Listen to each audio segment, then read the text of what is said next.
Let's review.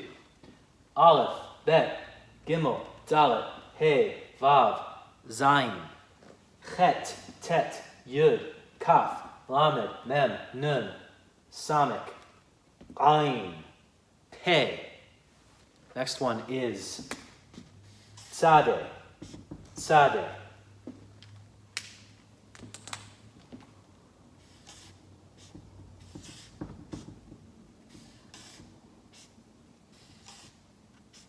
Sadhe. Think of the word pizza. It's, whoops, how do you spell pizza? The two Z's in pizza. That's the sound of Sadhe. T-S. And Sadhe is connected with an important word that begins with Sadhe, tzaddik. Tzaddik, or tzaddikim, the righteous. The righteous. It's associated with righteousness.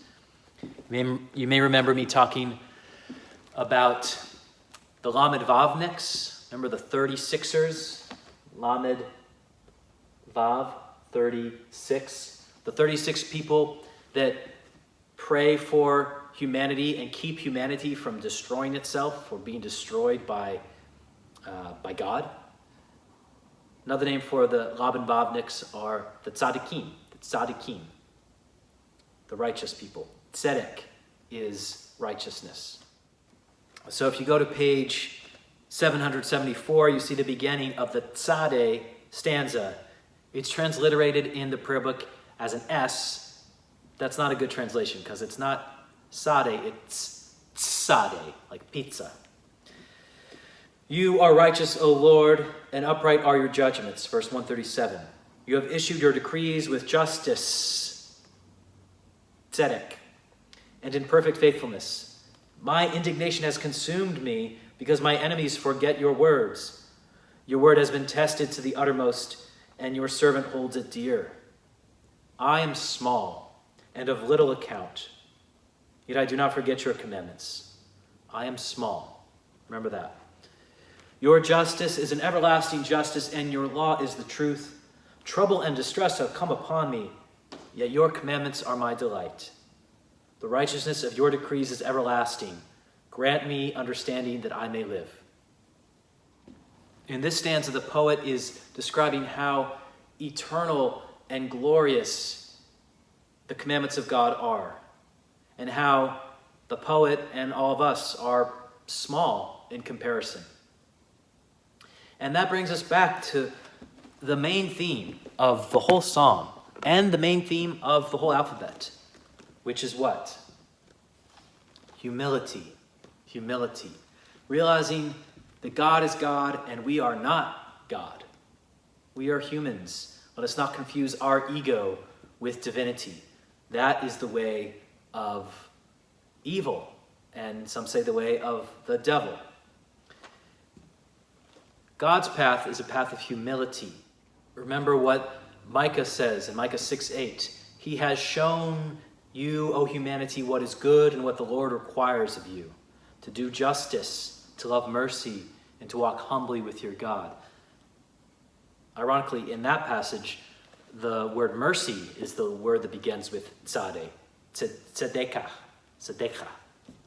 The word justice is actually mishpot. But righteousness is tzedek, mercy is tzedekah.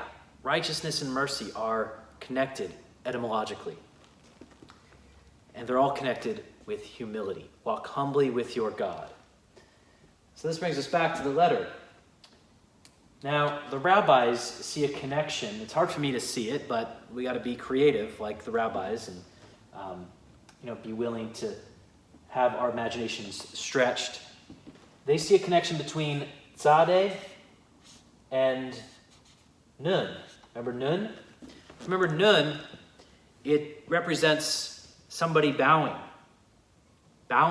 in faithful service. I also made the connection of somebody bowing while holding a lamp, ner, the Hebrew word for lamp.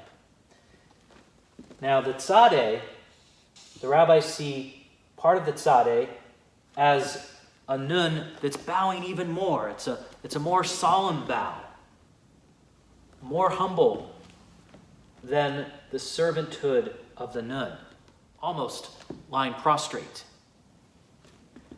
But that's just part of Sadhe. The other part is this mark here that is connected to the Yud. The Yud. Remember the Yud? We talked about Yud for quite a while. It's the first letter in the name of God. It's the number 10, which is associated with the 10 emanations, the 10 sfirot of Adonai. Here's the mystery of Sadhe. Sadhe invites us to be humble, to say, God is God and we are not. And in that extreme humility, that prostrate behavior, when we let go of ourself and our ego so completely, that's when we discover that Yud, the symbol represents the name of God, Yud, He, Vav, He. God is right there, is part of us, is watching over us, and is within us. So it's this profound mystery and paradox of Sadhe. Sadhe invites us to realize we are not God. God is God, we are not. And in that realization, we can enter into a state of humility, not common to many people. I certainly haven't experienced this, but mystics have, when they go into such a state of humility that their ego, their self, their false self disappears. It's almost annihilated. They discover within them their true self, which is divine, which is that divine spark, which is God within them, which is God within you. So Sadhe is an especially mystical letter. They're all mystical letters, but Sadhe, I think, contains that mystery. And I see that expressed in the song. I am small. I am almost nothing compared to the glorious, eternal beauty that is God and God's word. And yet when I give myself fully to God and God's word, I become part of the ocean. I'm a drop in the ocean that is God. And as a drop in the ocean of God, I can say with the utmost humility that I am God. So there's a way to say I am God that is evil and even satanic. And there's another way to say I am God that is the most humble thing and the most righteous thing we can say. And that is part of the mystery of the letter Sadhe.